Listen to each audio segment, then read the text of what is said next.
is a beautiful Monday morning, and I do have a bunch of updates for you as well.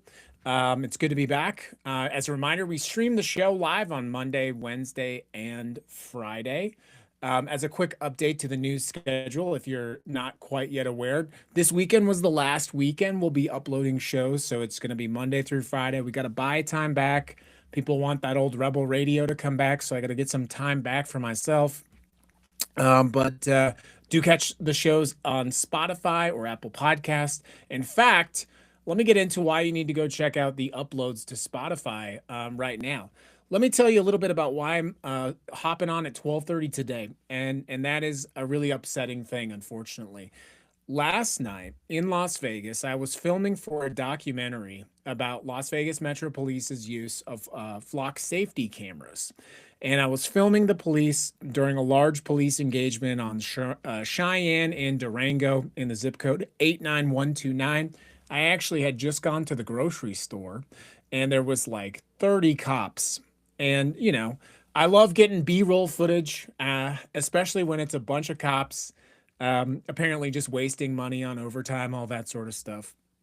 And so I'm filming the police, and I want to just a couple things before I explain. In Nevada, Nevada actually has some of the most robust constitutional protections for filming the police of any state, and I'm very comfortable with those laws. But in addition to Nevada's laws, the federal government has affirmed in multiple court cases that you have the right to film the police. So I was filming the police from a safe and respectable distance, of course, and I was threatened with arrest multiple times, actually. Multiple times. Some hot headed detective whose butt was hurt. I don't know what was going on, but he was mad that I was filming and he accused me of obstructing their investigation. It's all, fortunately, obviously, I was recording, so you can go look for yourself and see who was obstructing who exactly. But if you go watch the video, you can see that it was a classic case of police abuse. So I was filming the police. The first thing that happened was this very angry policewoman. This is actually a classic constitutional example. So I was filming, and I'm very aware that the police tend to use the obstruction when they don't like to get. They like to use that. You're obstructing is the new stop resisting arrest. By the way, that's the that's the new thing. And so I'm filming them from a distance of several car lengths away, and this police officer comes up. I can't remember what she said, but something like "Can we help you?" or something like that. I don't think they use the word help, but I was like, "No, I don't have to answer your questions." And then immediately they get pissy and they get defensive. And this little troll woman police officer, who I don't know, but she's like, "Your car is in the middle of the roadway. You need to move your car." So that's the first constitutional violation. She lied about my car obstructing the road, which factually did prevent me from filming because I had to go check if my car was factually moved or was factually in the roadway. So that was the first constitutional violation. I didn't have to do this, but I went to my car and I moved it to a smaller parking space because I was parked in like one of these trailer parking spaces, a little bit longer than necessary for my teeny little car. And I decided, you know what? I'm going to be the nice guy. I'm going to be cooperative. So I moved my vehicle into the smaller spot. I come back and I begin to resume filming.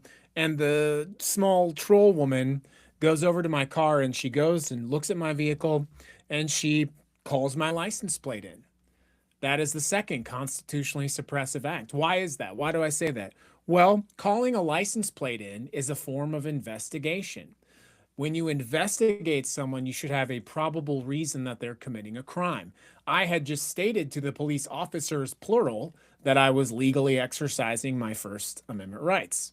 And so, knowing that I was not interfering and that I was legally filming them, the police officer went, called my plate in, both as an act of intimidation, but then officially conducting an investigation. Whether you like to acknowledge it or not, calling a plate in is investigating the plate without any reasonable suspicion to have done so. She didn't do that when she falsely claimed that my car was not parked, right? She didn't do that when she falsely claimed that my car was, quote, obstructing the roadway. By the way, you can't obstruct a roadway in a grocery store parking lot. That'd be a slight update to that conversation. And after I called her out on that, I said, "Hey, I hope you're not attempting to interfere with my constitutional rights." Well, then the big dude just fucking loses it. Just loses it, starts screaming at me, "You're obstructing an investigation. You're about to get arrested for obstruction." The whole thing's on video. You can go watch it for yourself. This guy loses his mind. I ask, "To what nature am I obstructing? What am I obstructing exactly?" And he didn't answer. Of course, he didn't answer because I wasn't obstructing. This was just a flaccid attempt by a flaccid little man to claim that I was obstructing a police investigation, which is really one of the only tactics that they can try to use to shut you down when you're lawfully recording them. But I made a decision in the moment, and this is part of the reason I'm talking about this. Is we all have to decide what are the decisions we have to make. I probably could have stood there and continued to film from the distance. At this time now, I was well within. I was probably 100 feet away from this police officer at this time, so it's a very difficult argument to make that I was obstructing anything. There was no police tape. There was the lights of the vehicles were not on. They appeared to be having some kind of wrap up. So any inference that I was obstructing any investigation was not only just false on its face value, but now clearly a lie and an attempt to suppress my First Amendment rights. And here's the thing. I could have chosen to stay. I could have stayed and continued to film, knowing that I was in the right. Okay, right? But I made the decision to leave. And why did I do that? Well, the reason is because I had already won. And I knew that if I continued to stay, I actually thought I was going to get arrested while I was driving away. I was actually relatively confident that they were going to send a squad car after I left the parking lot, pull me over for some weird, "Oh, your tail lights, blah blah blah," something like that. And I was pretty confident I was going to get arrested at that point. But I bring this up because we have to understand who we are engaging with, and we have to understand what battles we're fighting, how we're choosing to fight those battles, and how we win. And again, I want to make sure I'm very honest with you. If I would have stayed, I'm very confident I would have been arrested. I have no question about it. And there's also no question in my mind that that arrest would have been a bad arrest, that it would have been constitutionally invalidated, and I probably would have had a really good civil rights case on my hand against Metro. Metro constantly pays out millions of dollars for their police misconduct. They would rather, by the way, pay. They have some sick sadistic fuckery. They're sick sadistic fucks. They get like some weird fucking, it's like an addiction they have. They're like addicted to problems. And so they would rather, well, actually, here's why. They don't have to pay anything, right? They have their qualified immunity. We pay for that. We pay for those police settlements. And so the police in Las Vegas, their calculation is as follows. What is the most damage I can do to this person's rights? What is the most damage I can do to their liberty? Maybe physically assault them. That's fun too, of course, for them. They love that. There's multiple videos, by the way, of Las Vegas Metropolitan Police gleefully talking about how they were going to shoot protesters with pepper balls. And then, of course, they actually did do that during the first No Kings events here in Las Vegas. There's multiple videos, now multiple lawsuits, where actually the assistant sheriff now, the now assistant sheriff of Metro, gleefully talking about reloading their pepper bullets, engaging in a prior act of sort of admitting that they were excited to hit the protesters with pepper balls. And now what's going to happen as a result of that is the citizens of Las Vegas, instead of funding education or the library or healthcare, instead of funding vital infrastructure, fixing potholes, they will be paying and have been paying millions and millions and millions of dollars to these police settlements. And again, that's why I say they're addicted to it. They're addicted to it because they get all of the benefits of inflicting the violence, violating your rights, being physically violent to you, shooting people with pepper balls. Let's be clear. If I was arrested last night, it would not have been a peaceful arrest. They would have tackled me to the ground. They would have broken my camera. They would have, you know how this works, right? And so the reason I keep bringing up, the reason I bring this up is you do not have to be arrested for the police to violate your civil rights. And they made a calculation. They did. They made the calculation. Let's try to trigger this autistic bearded man with the camera. Let's see if we can get him to react. Let's get him on the ground. Let's haul him into the detention center. And the fact of the matter is, I'm just smarter. In fact, I think if you were to add up the IQs, if you were to add up the collective IQs of every police officer, I think there was something like 20 of them there. I know I have on film like 10 of them. If you were to add up the collective IQs of everyone in attendance that night, I don't think we would have gotten to half of my IQ. And this is the problem that they had. They wanted to agitate, they wanted to cause problems, they wanted to arrest me. And I bring this up because when we're fighting fascism, we have to choose feelings or we have to choose victory. And last night I win. I won the conversation. I have them on video. They're violating my civil rights. I didn't have to go to jail. I didn't get arrested. But the violations are there. They're all filmed. They're brilliantly recorded. They're brilliantly narrated. And you can go watch for yourself. We have to choose to win against fascism, not just feel good. If you're a cop and you like to inflict violence on protesters, it feels good to get them with that pepper ball gun, yeah? It feels good. But we have to be smarter than them, and we have to start winning.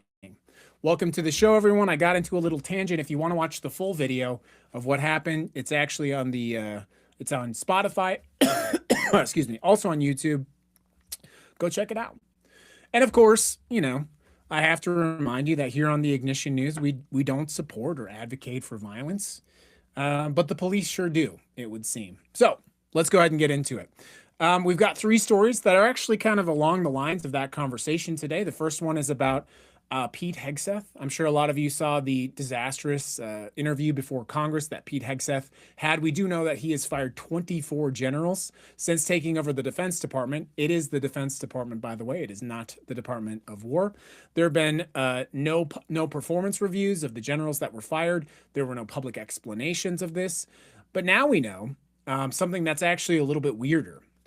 When Pete Hegseth hollowed out the leadership at the Pentagon, he replaced it with his wife, his third wife, to be honest with you, Jennifer Rauchette. Hegseth's third wife. Jennifer is a former Fox News producer, not correspondent. And Jennifer has been seen sitting in the back of official Pentagon briefings. She has no government title. We don't have any kind of verification or proof that she has any kind of security clearance, and she's not accountable to Congress. But now we know that Pete Hegseth has been bringing his third wife to top secret Pentagon briefings. We got a message from this on Kingsley Wilson. Who are these names? Kingsley Wilson.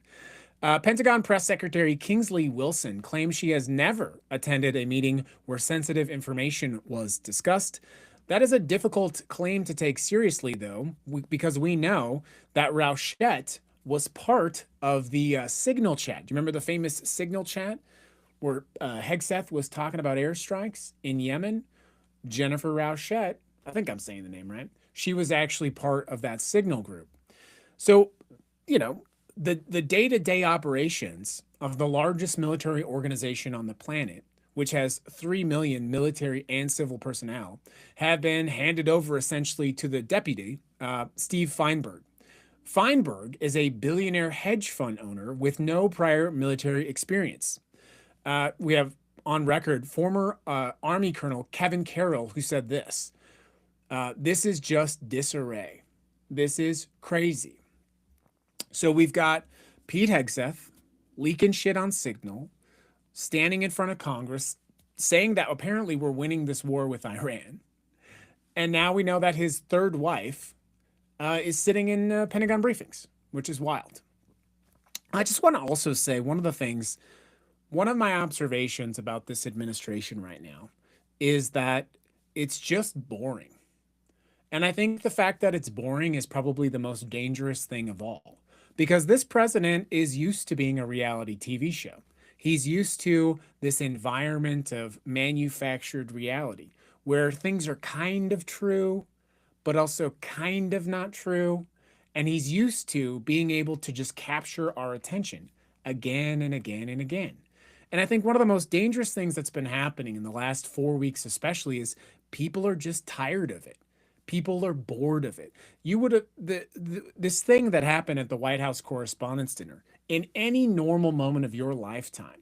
What happened at the White House Correspondents' Dinner would be national news for months. It would be on the news every single morning for months and months and months. They would be talking to this person's high school teacher. They would be doing backgrounds. Here's the car here's a little background story about the Toyota Corolla because he drove a Toyota Corolla. What's inside the mind of a Toyota Corolla driver? These are the kinds of things that would be on television every single day.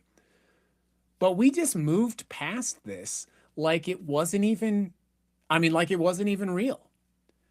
And this is why I think this president is more dangerous than ever, because people are just bored. That was my honest reaction to the White House Correspondents' Dinner. I was just like, I don't even care that this happened. It doesn't even bother me. Like, I'm just bored of it. I was just like, I don't want to read about it. I don't want to hear about it. None of this, like, it was just, and that's far removed from saying, oh, is it fake? Is it not fake? That kind of thing. I actually don't think it matters either way. Fake, not fake, people are just tuning out. And so you have this man whose entire life he's been so good at capturing the attention of the American public, always being the biggest moment. And people are just bored. People are just bored. And so I actually think because of that, we are simultaneously entering into the most dangerous part of this presidency. And at the same time, more and more people are tuning out. More and more people just aren't willing to give a shit, which I think escalates the situation. Why do I say that? Well, last week, you know that the Supreme Court handed down this ruling in Louisiana versus Calais. It was definitely catastrophic. We talked about this. It's one of the most devastating, it is the most devastating Supreme Court action to civil rights for voting specifically, and you will never recover from that in your adult lifetime. Over the weekend, the president went on social media, and if you didn't hear this, it's because you're bored and you're tuned out. And he said the following. Good luck, TikTok. Let me know when this warning happens. Here's what he said. He said, the ruling requires states to immediately redraw all their congressional maps, and that any elections being held under current maps are unconstitutional. I'm quoting him directly. We cannot allow there to be an election that is conducted unconstitutionally simply for the convenience of state legislators. He then demanded that state legislators act on the court's rulings before midterms. And then he said this exactly: if voters have to vote twice, so be it. So the president we've been saying this for a long time. We've been saying this for well over 2 months, well over 4 months, actually. But now there's the president out loud in writing, interfering with midterms. This has been covered meticulously. The practical application is that the Republican Party, facing what's probably one of the worst midterm elections of our adult lifetime, is going to use that Supreme Court ruling to actively get involved, to actively change some of these maps, to actively get into some of these midterms. So 60 years, by the way, after the Edmund Pettus Bridge, 60 years after people were literally beaten for their rights to cast a ballot, this is where we are. This is the result of that. And that's not it. Let me tell you one final story that ties everything together. And it's a simple question for you. Where are the student protests? You've probably seen on Fox. Well, I don't think you people watch Fox News, but this is a simple question. Where are the student protesters? Did they all go home? College campuses during the Biden administration. Well, during almost any administration in your lifetime. College campuses have traditionally been the locations where the youngest, most active, most engaged members of our society show up under the cover of the Constitution in educational systems designed to encourage free thinking and utilize those spaces to peacefully protest against their government. But we saw some reporting this weekend from Mother Jones. Campus protests dropped 64% between the spring and fall of 2024. This actually happened before the president returned to office. Universities were already implementing instruments to restrict protests, requiring advanced approval for demonstrations, restricting protests to specific times and specific spaces, banning, in the case of Occidental College, what administrators called semi-permanent structures, or tents, that would be what that is, which apparently, I mean, if you're trying to stage a multi-day protest on a college campus, most of those people try to sleep there. That's just the way it works. So then you have this president come back into power, and he tells the campuses, he says, hey, if you don't start cracking down on this, we're going to start yanking their funding. And finally, these colleges had what they have always wanted. They had a tool to suppress these protests. Where are they? At Occidental College last week, several dozen students set up an encampment they called the Rafah to Jenin Liberated Zone. The 2024 Columbia encampment lasted 2 weeks. The 2024 Occidental encampment lasted 8 days. The 2026 Occidental encampment lasted 3 days before it was violently dismantled. There were no arrests, but the school moved its board meeting to Zoom so the students would have nothing to actually protest in person. This is how they're handling dissent on college campuses. And yet, still, they are showing up. Harvard's Graduate Student Union just went on strike. Immigrant students are engaging in direct actions knowing that it could have them deported. It could impact their visa status. Palestinian flags are showing up at anti-ICE rallies and No Kings protests. I'm sure you've seen them. These students did not go home, but the government and universities have been cracking down on their right to exercise protest. They're literally building cages around them, keeping them in small places. This is something we talk about all the time, the idea of a First Amendment zone. And the question is not necessarily, where are the students? Why are they not protesting? The question is, what are the rest of us going to do to ensure that they have the rights they need to successfully protest? What are we doing to make sure it is not just them taking all the risks? The conversation today started and ended with the First Amendment. There is a reason that the First Amendment is the First Amendment. There is a reason that the United States of America put that amendment at the forefront of the first 10 amendments, which are called trivia. Waiting for the comment. The Bill of Rights. Exactly. They are designated rights granted to you in the Constitution. They are your rights of birth or citizenship, or the rights that you have simply by planting your feet on the soil that is the United States of America. And for all of the dissent I talked about, for all of the disgust that I have for my local police force, which is violently assaulting the First Amendment, for all of the problems of this country, for the inept corruption in this country, for the idea that the Secretary of Defense has his wife, his third wife, sitting in Pentagon briefings while the press secretary lies about it to our face. In spite of all of that, I choose to be optimistic. I choose to be hopeful. And I choose to believe that there are those among us who can stand 10 toes down for those who cannot stand, for those who have been arrested or deported or threatened, or for those who feel that they cannot stand for themselves. It is not just necessary for us to do this. It is essential for us to do this. It is essential now more than ever. Protecting the voice of those who cannot speak, speaking for them when we can, being unafraid to stand up to the violence of the state or the police. And just as I started the show this morning, being willing to win. Being willing to play smart, to push back smart, to organize smart, to be strategic, and to be victorious.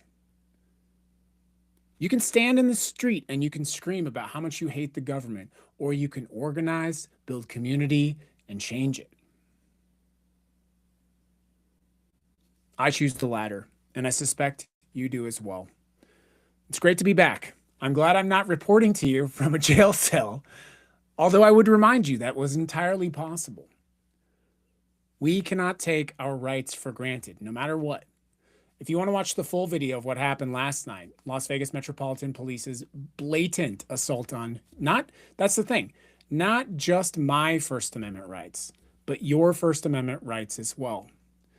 Every police officer last night who tried to interfere with my First Amendment rights tried to interfere and steal your First Amendment rights as well. They tried to hide from you under the cover of state violence, whatever it is that they were doing.